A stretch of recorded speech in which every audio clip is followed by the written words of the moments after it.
Good morning, distinguished guests, ladies and gentlemen. Welcome to join us at the Laureate Lecture of 2016 Tang Prize in Sinology.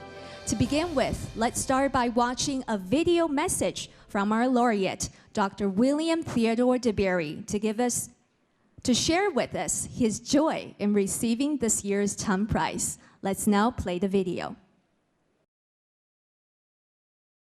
I am pleased that on this very important occasion, I can be represented by such a fine young scholar as Dr. Rachel Chung, who has been my partner for years in the development of Asian humanities and the core curriculum at Columbia. Rachel has not only worked very closely with me in both the scholarly preparation of suitable materials for Asia in the core curriculum, but she also joined with me in the presentation to students of this material. Rachel is not only highly qualified among the scholars of her generation, but in some ways is even better able to represent me than I could represent myself. At the age of 97, the infirmities of old age keep me from remembering myself at my prime. But Rachel does not suffer this handicap. It is a great pleasure today to think how Rachel will be carrying on our joint efforts when I am no longer quite able to do so for myself.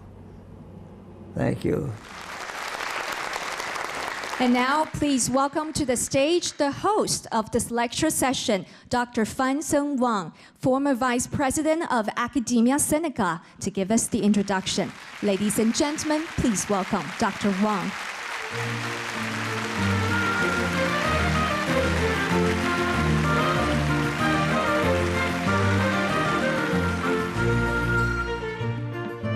Ladies and gentlemen, welcome to the 2016 Tang Prize Laureate Lecture in Sinology. It is a great pleasure this year to award the second annual Tang Prize in Sinology to Professor William Theodore DeBerry, DeBerry or DePelli, who truly embodied the spirit of this Tang Prize. Currently, even at the age of 97, DeBerry is still teaching undergraduate at his beloved alma mater, Columbia University. Professor DeBerry's journey into the depths of Chinese culture and history began in 1937. Shortly after arriving on campus, DeBerry took contemporary civilization with Professor Harry Kamen. In the very first session, Professor Kamen drew his students' attention to the absence of non-Western civilization, including Asia, in the syllabus. Struck by his professor's challenge, DeBerry undertook the study of Chinese language and history, a pursuit that most of his classmates found distinctly odd. Now, almost 80 years later, his enthusiasm and spirit for learning have not waned, but continue to be burned even brighter. He strived to understand China through its history, ideas, and traditions. Free from Western theory and values, and is recognized for creating the field of Neo-Confucian, 新儒家, 新儒学 studies in North America through his groundbreaking contributions. From the very start, Professor DeBerry has encouraged a dialogue between different cultures as the best way to showcase the value of human rights and resolve key issues facing the world today. He believes that in a chaotic world, there is no other better remedy, and this has been the purpose of his scholarship. This great civilized conversation that Professor DeBerry has dedicated his life to encouraging continue right here, right now, today.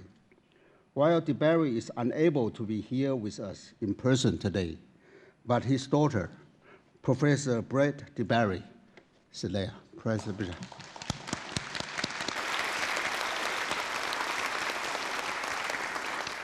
and his student, Dr. Rachel Chong, Zheng Yijing,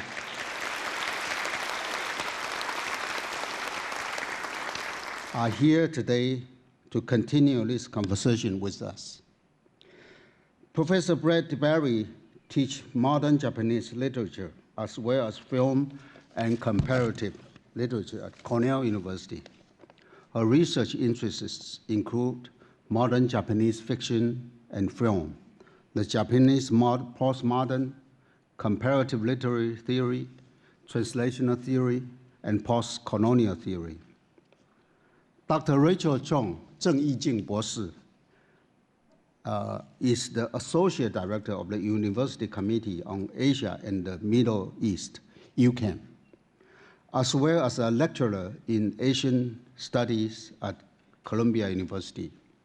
Her research focuses primarily on Neo-Confucian culture and intellectual history. As the Associate Director of the UCAM, she has been particularly instrumental in reaching out to the community of leading colleges and universities around the world to build international consensus and cooperation for a truly global core curriculum. Now, let us welcome Dr. Rachel Chong.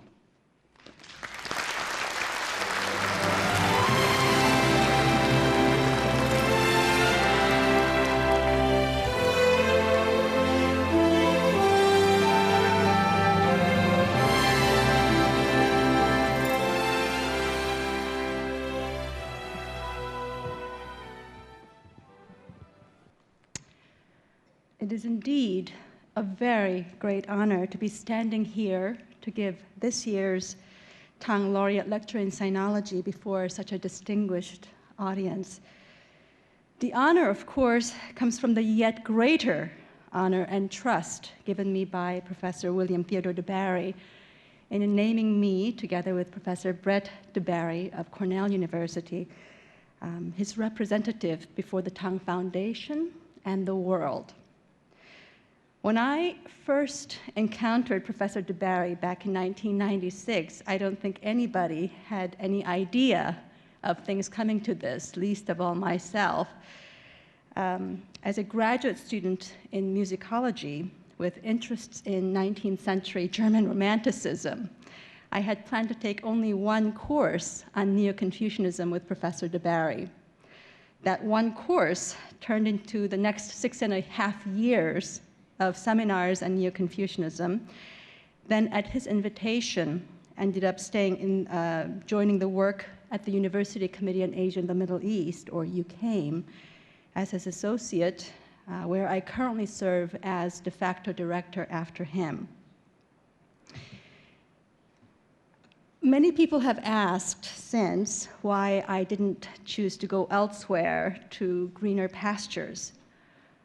My answer is that Professor DeBerry is like a great big tree or a mountain in the East Asian sense of such things. It isn't necessarily very accommodating to one's small or immediate needs, but in making one's place in the shade of a great tree or mountain, one has the chance to continually contemplate and discover what makes a mountain a true mountain. One continually discovers new insights into what it means to live the life of deep and genuine humaneness, or ren, in the Confucian terms. My second and equally important answer is that I've come to understand Professor DeBerry as having become a bridge, more than a bridge builder between East and West. He has shown Neo-Confucianism to be a methodology as much as a philosophy, a methodology available to anyone of any civilization, and thereby actually paving the way towards its globalization. It is on this aspect that I would like to reflect today, especially since much of the world is looking to see in what ways Chinese culture will be becoming a part of the global culture. Most of 20th century scholarship on Neo-Confucianism has focused on its nature as a philosophy or metaphysics. Feng Yulan, Chen Mu, Mu Zhongsan, Wing-Tzu Chan, and others who have sometimes been called the new Confucians have all sought to find ways or new interpretive grounds on which to legitimize and reinvigorate Neo-Confucian cosmology in contemporary westernized and scientized terms.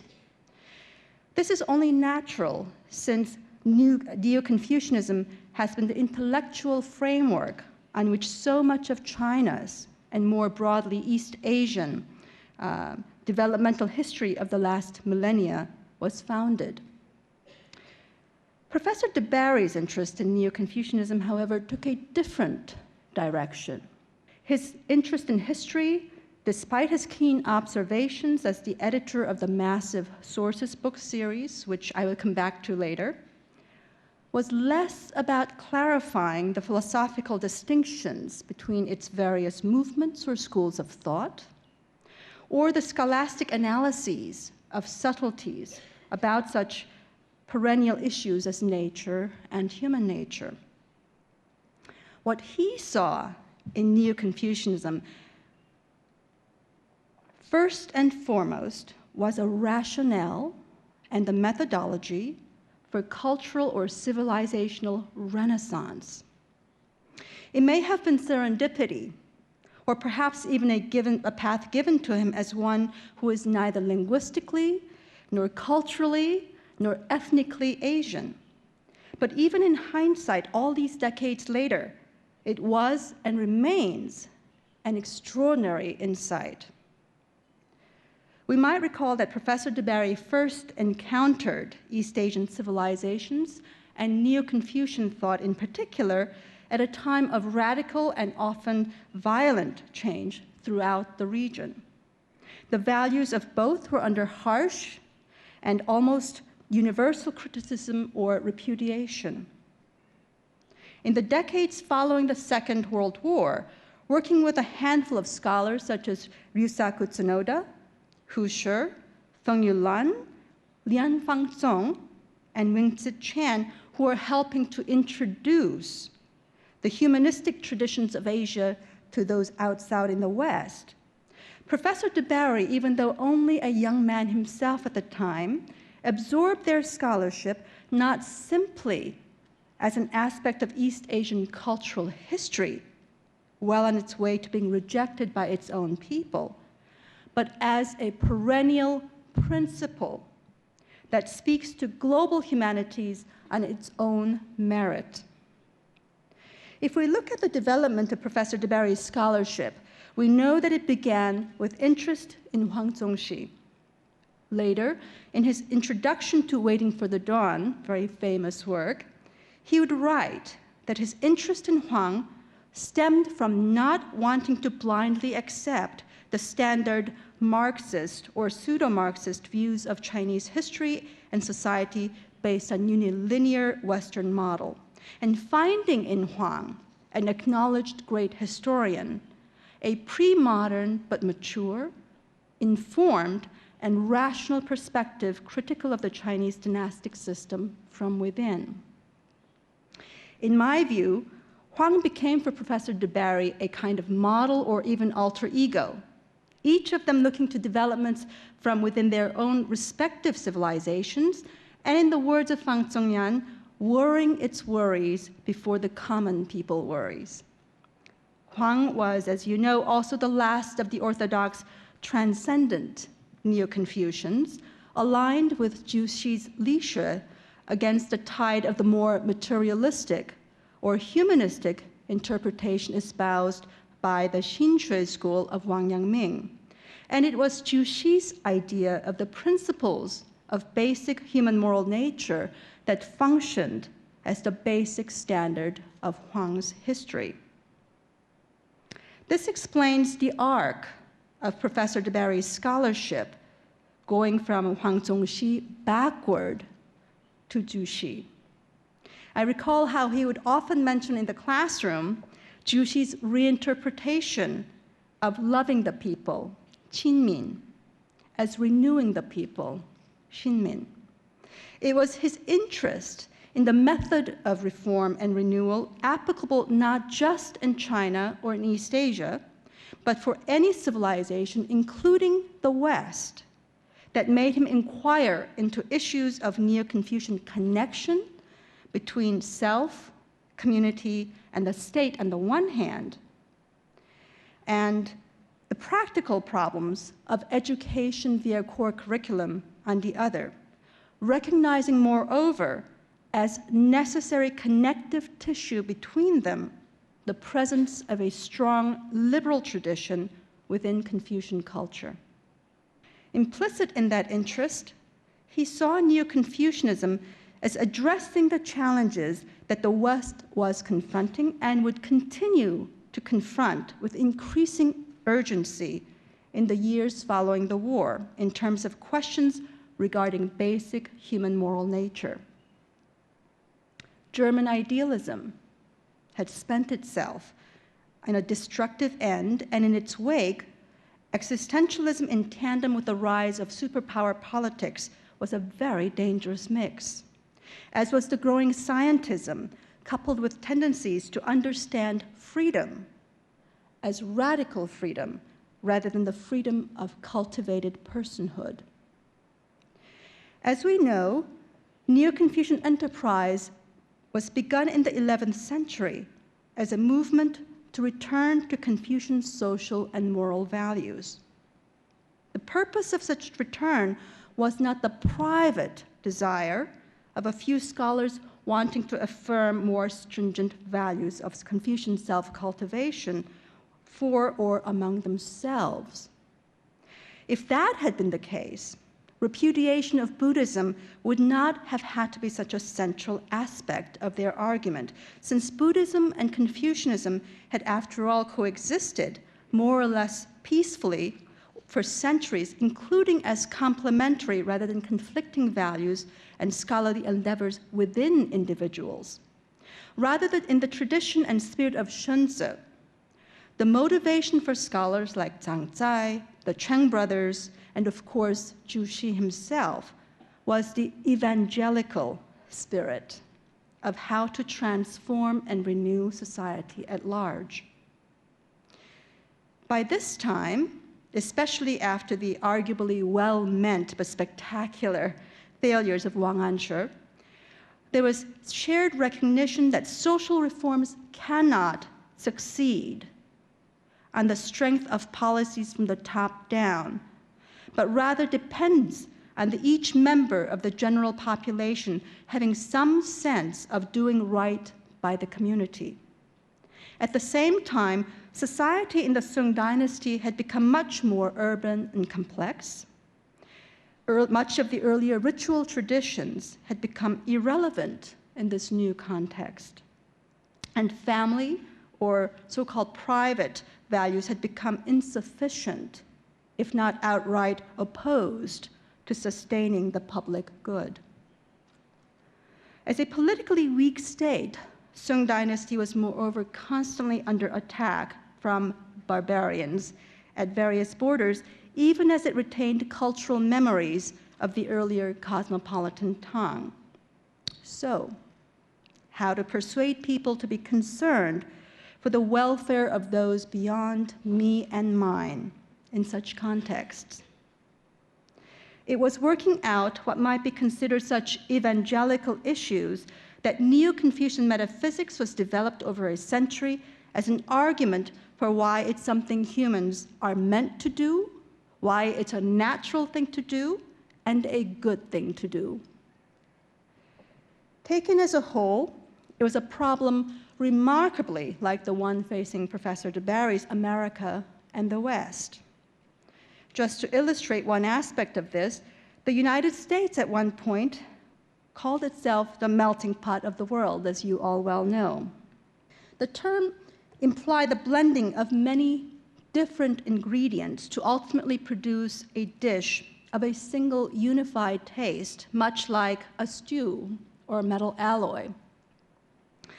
In the 1960s and 70s, with the experience of the three rights movements, the women's rights and civil rights and anti-war movement, and growing calls to recognize the diversity of voices and experiences in the implementation of sociopolitical ideas, the metaphor was changed to that of a salad bowl, where each ingredient retains its distinct flavor and texture while still presenting a composite taste for the palate.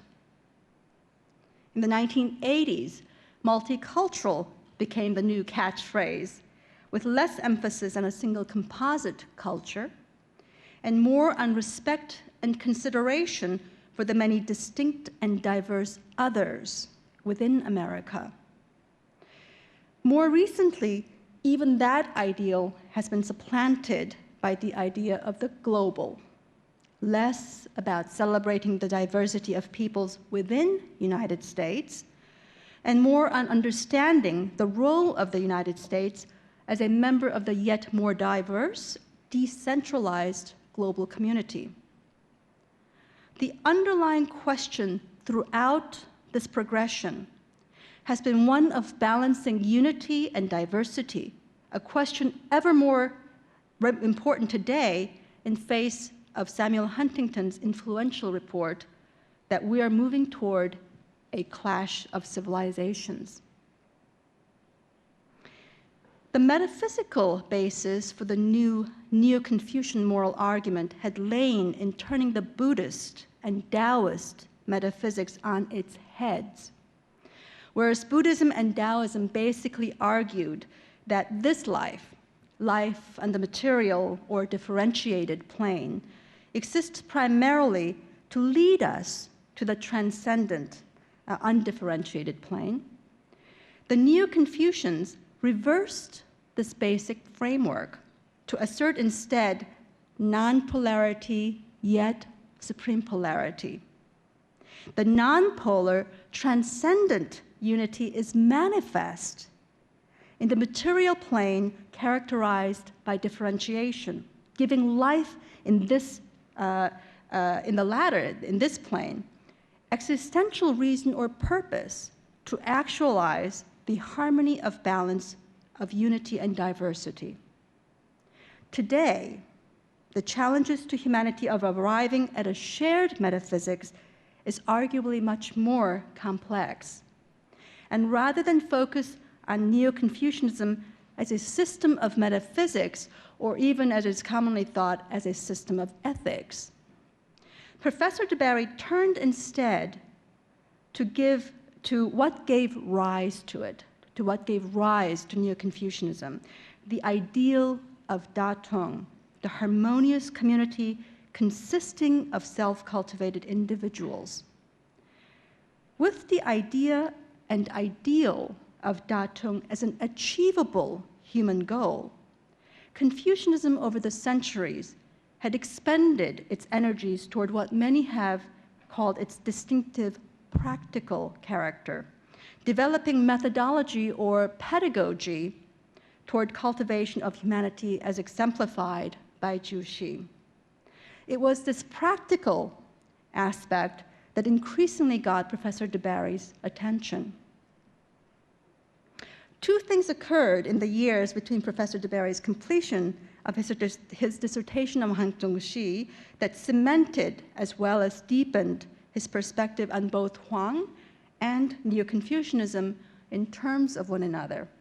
First, he was studying in Beijing as a Fulbright scholar when he had to be evacuated, first to Nanjing and then later back to the US, due to the communist takeover of China in 1949. Despite his strong socialist inclinations as a teenager and a young man, he did not see communism as practiced at that time or in subsequent years as conducive to the comprehensive nature of human values. Second, upon his return to Columbia, he was immediately asked by Harry Carman, that you mentioned, his former teacher and now dean of Columbia, to lead, even before he had finished his dissertation, a new program to incorporate Asia into the core curriculum at Columbia College. So at this point, I think I should provide a brief explanation about Columbia's so-called core curriculum that played such a formative part in Professor DeBerry's development as a scholar. Unlike general education that is the basis of most undergraduate programs at Ivy universities and elsewhere, core curriculum assumes that there are certain essential or core issues that confront humanity and the condition of being human. Columbia does not presume to know or to determine what these issues are. Rather, we look to see what issues have been recurring over and over in the history of humanity, and as primary concerns and debate for and by humanity, as well as whose voices in that debate have been consistently acknowledged as adding significantly to that conversation. In short, what constitute the classics. If general education is founded on the need to familiarize students with the basic approaches in the hard and social sciences as well as the humanities, with the, especially as areas of or disciplines of modern study, core curriculum assumes that certain self-awareness, ability for informed reflection, and broad perspective on the condition of being human, are necessary preconditions to engaging with the sciences and the humanities in humanly meaningful ways. As a program, core curriculum is therefore geared towards the student's practice and habit of engaged inquiry into the human experience, rather than toward informing students of what that is or even what it ought to be. It is for this reason that we at Columbia insist on students approaching these issues by reading the classics for themselves, rather than reading about them or having them introduced by famous professors or secondary literature.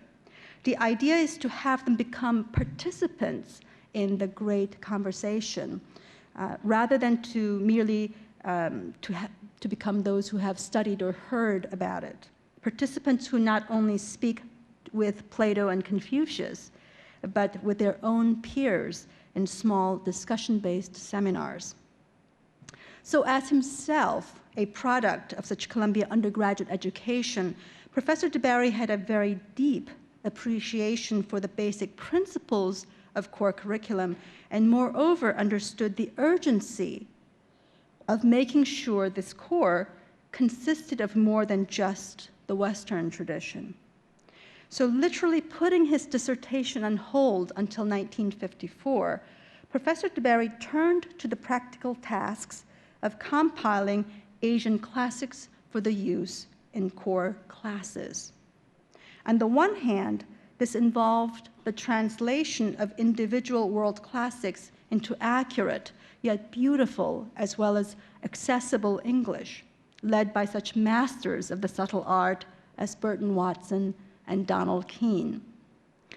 And the other was the compilation of the Sources series, beginning with the Japanese and Chinese traditions, followed by the Indian, Korean, and East Asian traditions.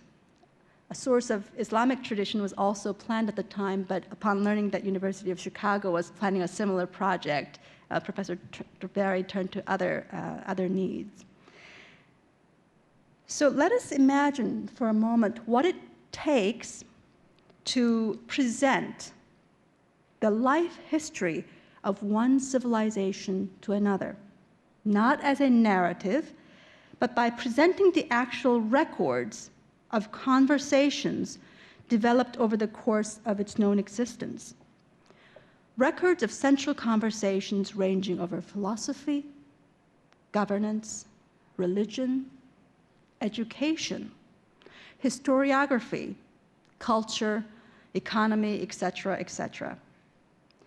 Putting together the sources books meant sifting through vast source materials out there, most of it never before translated, determining which are the most historically significant in the history of ideas among them and why,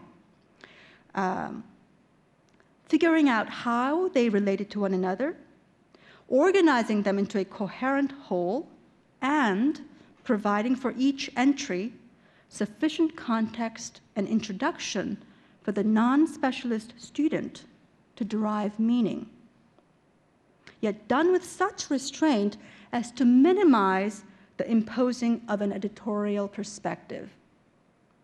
In other words, the sources books were not only a massively ambitious undertaking, but also an incredibly humble one, in that their main purpose was as much as possible to let each civilization speak for itself, to be itself to new audiences rather than mediated through secondary narrative. Obviously, such a massive project could not be completed by any single individual, even one as extraordinarily capable as Professor DeBarry. And this is where the Committee on Asia and the Middle East, or UCAIM, comes in. As established by Professor DeBarry in the early 1950s, CAIM became a unique institution in its time and even now, in that scholars from multiple disciplines, departments, as well as institutions worked closely together in such a way that both their individual and team projects were linked to become building blocks toward a unified and coherent Asian or global core program. Its effectiveness was so phenomenal that Provost Jacques Barzun elevated it to University Committee on Asia and the Middle East in 1957 to indicate the support and involvement of the entire university behind it. To date, UCAIM has been responsible for a publications output of over 160 translations, sources books, teaching guides, and scholarly works, and continues to design courses that are became foundational to what is now called the Global Core component of Columbia's core curriculum. In effect, UCAIM has been the think tank as well as the executive body of the so-called DeBarry School worldwide. And even since 2002, when I first came on board, we organized 7 annual intensive workshops in which over 70 senior faculty came together every year, every day for 2 weeks to read and discuss classics together and to devise from that discussion of East-West comparative courses on such perennial human themes as nobility and civility and nature and human nature. In 2008, UCAIM also organized the first international conference on core curriculum called Classics for an Emerging World, where faculty and administrations from many leading universities came together to participate, including Beijing University, Tsinghua, Renmin, Fudan, Taiwan's own National Chiao Tung University, Seoul National, Sungkyunkwan, and so on, as well as Harvard, Yale, Boston, Chinese University of Hong Kong, and many others. Even from this sketchy overview, I think a number of principles in common should be apparent between Professor DeBarry's approach to establishing Asian core as part of Columbia's core and Zhu Xi's formulation of Neo-Confucian curriculum as methodology toward social, moral, and cultural renaissance. First, there is the insistence on students engaging directly with the classics themselves rather than with secondary sources.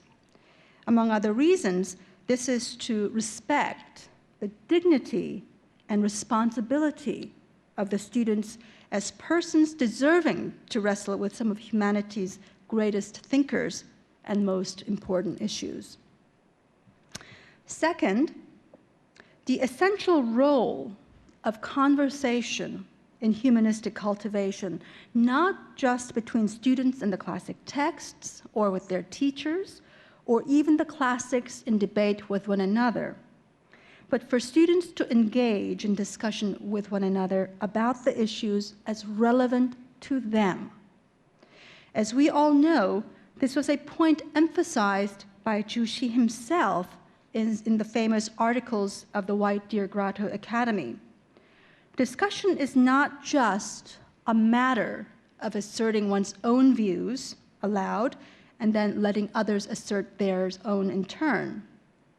It is rather learning how to listen, how to think through differences of thought with openness and change, to practice the civility and liberality of understanding, and not least, to ensure that issues are not considered in the abstract, but through the thick experience of people's actual lives, including one's own. Third, both have as their goals the renewal of people via making humanistic education and self-cultivation accessible to all. Of course, this is difficult to realize in practice, but it is one of the reasons Professor DeBerry continues to insist on making all UCAM translations and source books in very readable format for general reading public, not full of footnotes and digressions that would be of interest to the specialist in the field alone. Fourth, Zhu Xi is considered by many to be the synthesizer of his Neo-Confucian predecessors. In other words, he did not establish Li Shui alone, nor did his curriculum get spread by him alone. In fact, it faced an uphill battle until Kublai Khan adopted it for his own reasons as the new orthodox standard for civil service examinations. So likewise, the DeBerry School at present is dependent on the proactive participation and outreach of those who share in its principles to keep it going. Finally, at the base of both Professor DeBerry and Zhu Xi is the fundamental and humane humility of knowing that no human being is God or the way, and that therefore it is not given to anyone to try to do more than to point to the way and sincerely provide opportunities via education for others to also get there should they wish it. To try to somehow control more than this is not to trust the humanity of our fellow human beings. As Professor Ewing Sher said in his closing to the inaugural Tang Laureate lecture here 2 years ago, the ultimate standard of history is respect for human dignity. This last point leads to another that I think deserves mention. Recently, while being interviewed for a film about Professor DeBerry, I described his work as inherently political, yet non-political at the same time. He himself has said that his approach to Neo-Confucianism was political rather than philosophical, but by political, he means it in the sense of the Greek polis, as in the idea of the civic community. Even when he describes himself as liberal, democratic, and socialist, he doesn't mean them in terms of political parties or ideologies, so much as fundamental orientations or aspirations of humanity toward broadening, liberating, and disputatious learning motivated by the communitarian spirit. So when he was elected the president of the Association of Asian Studies back in 1969, during the height of the Vietnam crisis, for example, his inaugural address pointed out that the group's charter identified it as a non-political organization, and that therefore the association should be non-political but not unconcerned, serving proactively as an open forum for the expression of different scholarly views on major political issues, It was much the same in 1968 when there was the student riots at Columbia, when he told students that they had a right to be concerned with issues of the day, but that they could not stop the business of learning and civility on that account. As a scholar and a sinologist as well, Professor DeBarry is known for investigating things from a broad and integral perspectives. This was perhaps partly the influence also of the way he got to know Asia, meeting Japanese as well as Korean prisoners of war as a naval officer, and later learning much about Confucianism from people like Tsunoda and Edwin Reischauer. Asia for him is not individual countries vying for identity or ideology, but a civilization connected by common human concerns and values. And what I want to suggest here is the possibility that the globalization of Neo-Confucianism as a methodology rather than a specific philosophy, as shown by Professor DeBarry, may be not just applicable in the field of education as such, but an example of an exemplary, alternative, non-political approach to how it might be possible to universalize cultures without either losing or imposing cultural identity. And I think this would be a significant point in how Chinese culture becomes adopted and adapted as a part of global culture.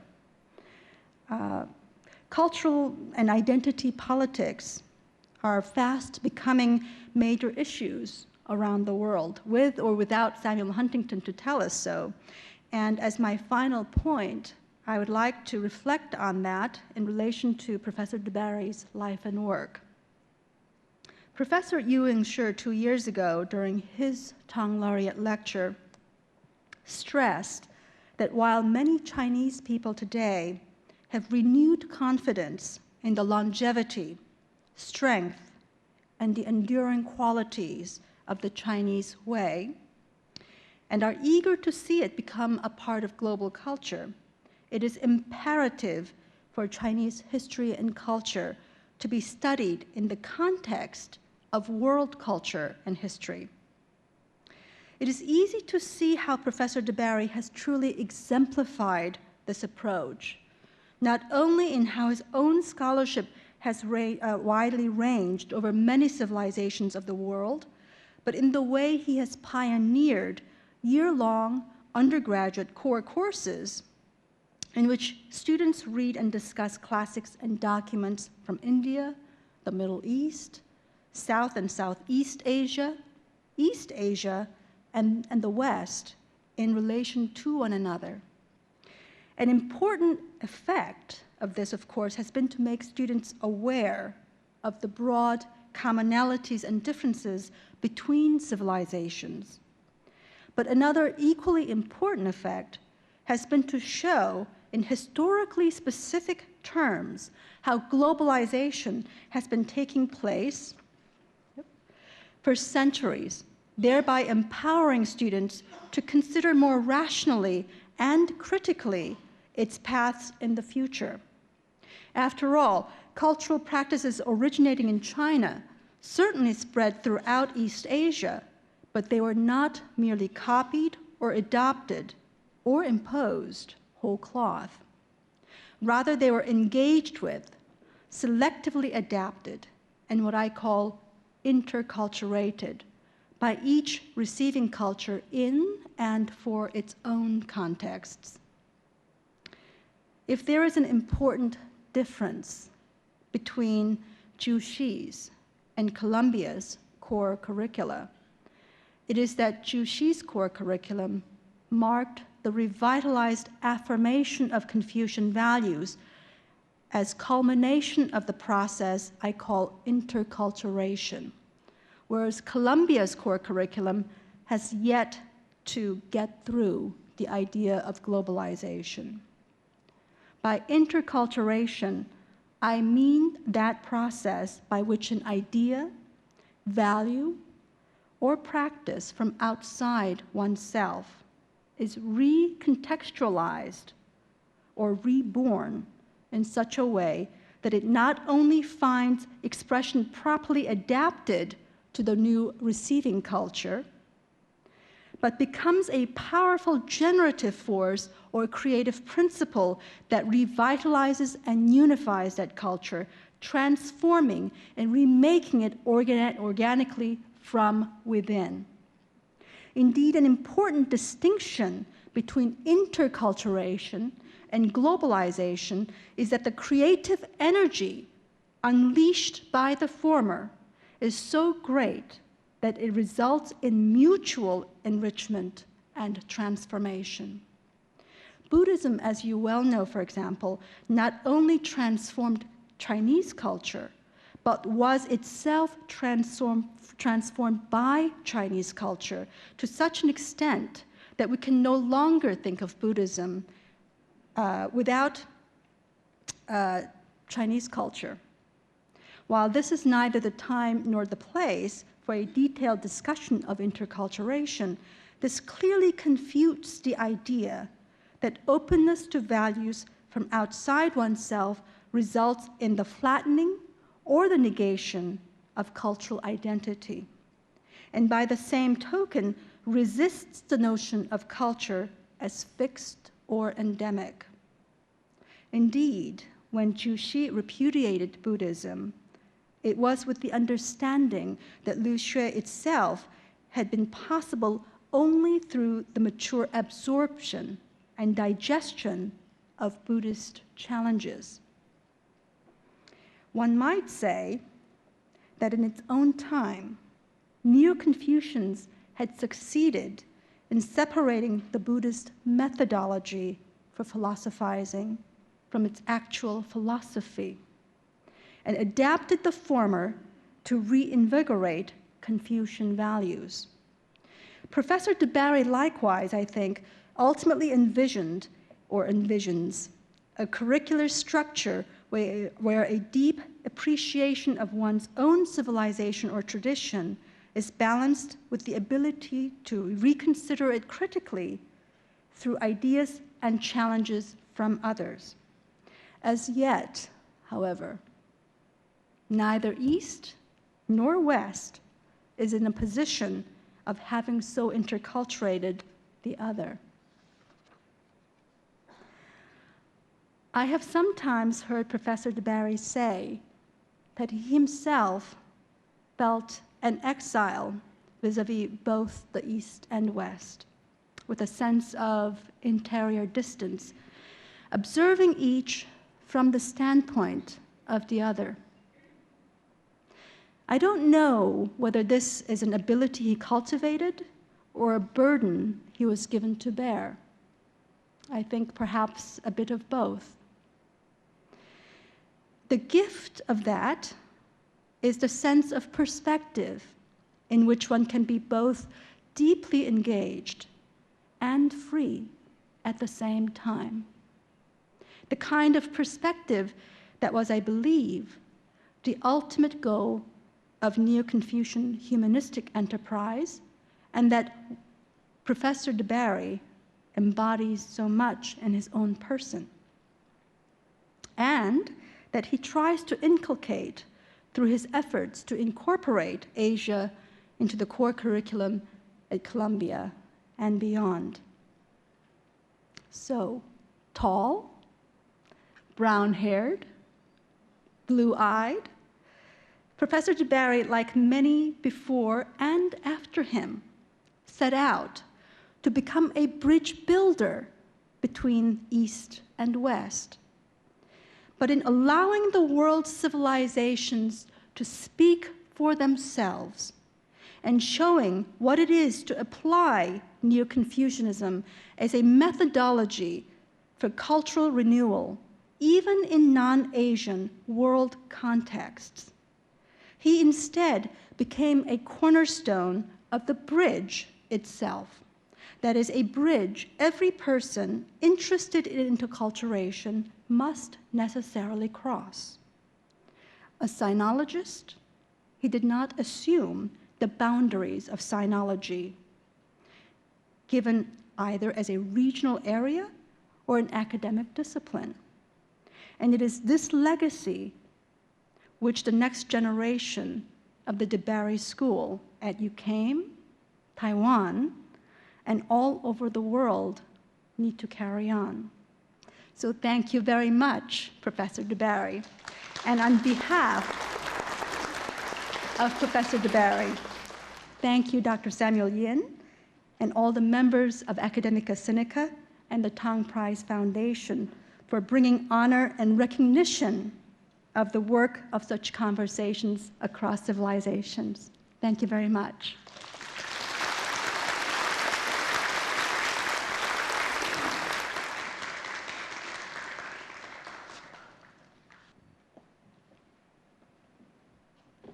Thank you, Dr. Rachel Chong, for this enlightening speech. Especially you mentioned that the interculturations, that is a very insightful points that we should ponder on it in the further days.